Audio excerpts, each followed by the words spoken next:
blessing of Ramadan, amongst many of its blessings, is that this ummah goes back to recitation of Quran, tilawat al-Quran. But one of the things about the Quran, tilawa in Arabic means to follow. So it's not just reading the Quran. يَتْلُونَ kitab Allah. They follow the book of Allah. Right? They follow the book of Allah. That's what tilwa, tilwa means one after another, but it also means to follow. So we're supposed to follow the book of Allah. All of the calamities that have afflicted this ummah have come from abandoning the book of Allah subhanahu wa ta'ala. تَرَكْتُ فِيكُمْ أَمْرَيْنِ مَا تَمَسِّكْتُمْ بِهِمَا لَن تَضِلُّوا بَعْدِي. The two things I left you, the two weighty things I left you. If you cling to them, you won't go astray after me. Kitab Allah wa itarati, the book of Allah, and then my relatives. And in a riwayah kitab, that's the soundest. In a riwayah, kitab Allah wa sunnata nabiyyihi wa kitab Allah wa sunnati. The book of Allah and my way. The book of Allah and my way. His way is the Quran. كَانَ خُلُقُهُ الْقُرْآنِ. Aisha, when she was asked, how was the Prophet's character? She said, كَانَ خُلُقُهُ الْقُرْآنِ. His character was the Quran. So his way, his sunnah, is the Quran. And now our ummah has deviated from this book. And the Prophet ﷺ, he complained to his Lord, قَالَ الرَّسُولُ إِنَّ قَوْمِ يَتَّخِذُوا هَذَا الْقُرْآنَ مَهْجُورًا. My ummah has abandoned this Quran. Because it's not enough to recite the huruf. One of the things about the early community is that they actually, not very many of them memorized the Quran. Qadi Abu Bakr ibn al-Arabi said it was rare to find a scholar in Andalusia that memorized the Quran. Because Sahaba did not memorize the Quran without applying it. It took Sahaba several years to do Baqarah, because they would do the ayahs and then they would apply them, and until they applied them, they wouldn't do anything else. Because they didn't want to bring on a tribulation. They didn't want the book to curse them when they read it. And this is one of the things in our tradition, that's رُبَّ تَالٍ لِلْقُرْآنِ وَالْقُرْآنِ يَلْعَنُهُ.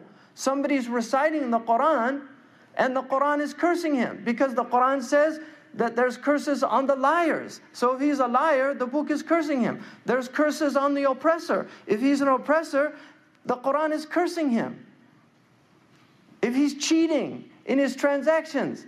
We have Muslims that are so upright in all of these outward things of Islam, and then in their transactions, that's why the Salaf said, if you want to see a man, don't be fooled by a long beard or a short robe. Throw a dinar in front of him and see how he acts.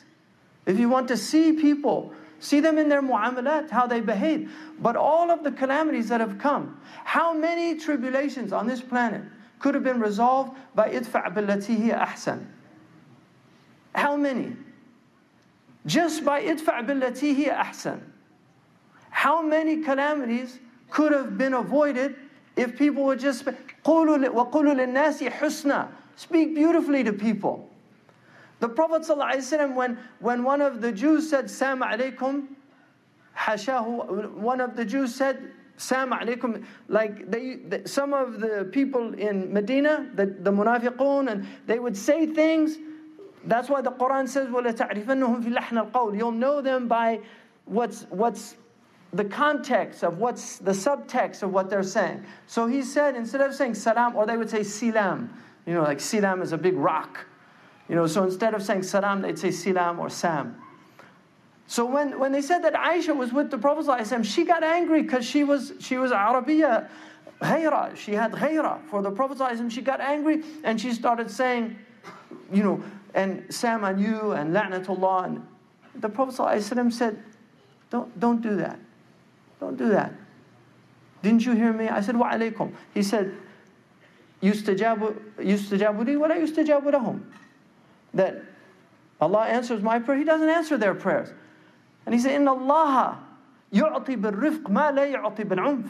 Allah will give with gentleness what He will never give with harshness. He'll give with mercy what He'll never give with cruelty. Allah is Rafiq. You know, everybody now is clamoring for justice. As far as I can tell, that's what we're getting. When you ask for yourself, you ask for mercy. But when you look at others, you ask for justice.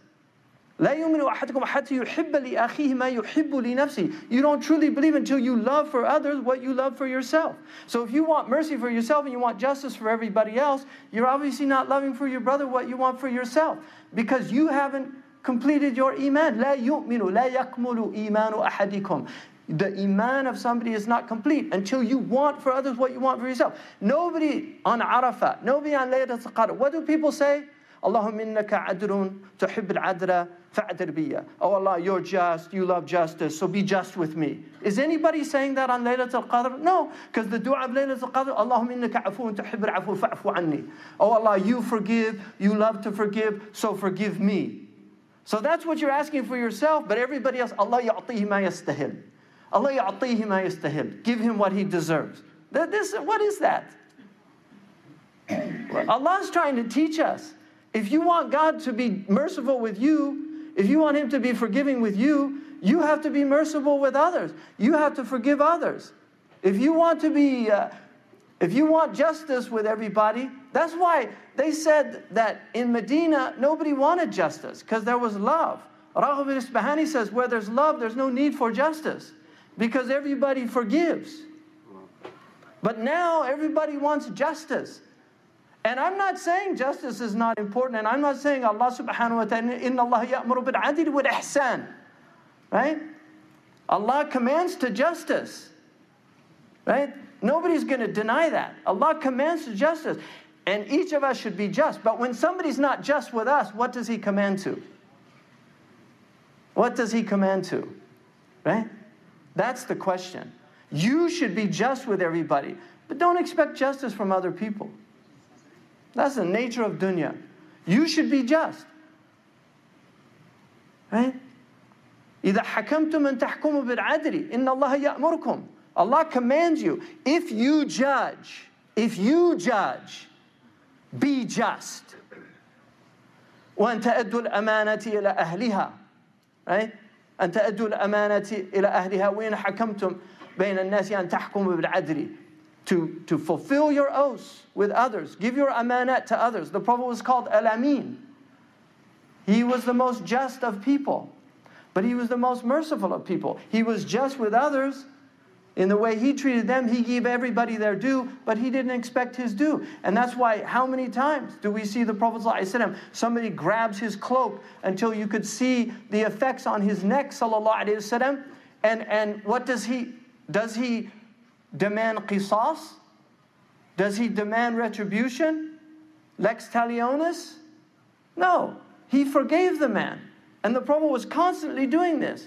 When the Jew came and insulted him and Umar wanted to kill him, the Prophet ﷺ, he said, Umar, you scared this man. He said, go pay him and give him an increase. This is like emotional compensation. Right? He said, give him more than he's due because you scared him. That was our Prophet ﷺ. Ramadan is shahrul sabr. Where's the patience in our ummah now? Where's the look at people out there, how crazy they are now.